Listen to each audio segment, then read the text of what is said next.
রাজধানীতে এনটিআরসি নিয়োগ প্রত্যাশীদের সাথে পুলিশের ধাওয়া পাল্টা ধাওয়ায় বেশ কয়েকজন আহত হয়েছেন। রোববার দুপুরে প্রেস ক্লাব এলাকায় পুলিশের ব্যারিকেড ভেঙে মিছিল নিয়ে নিয়োগ প্রত্যাশীরা সচিবালয়ে প্রবেশের চেষ্টা করলে এই ঘটনা ঘটে। পরিস্থিতি নিয়ন্ত্রণে সাউন্ড গ্রেনেড নিক্ষেপ করে পুলিশ, করা হয় লাঠিচার্জও।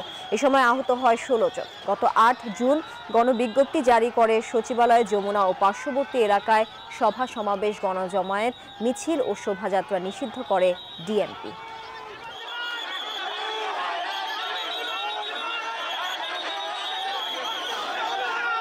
2020 সালের আবেদন আমরা পাস করেছি, প্রিলি রিটেন ভাইবা প্রায় 5 বছর সময় নষ্ট করছে, যার কারণে আমাদের বয়স 35-এর ঊর্ধ্বে হয়ে গেছে।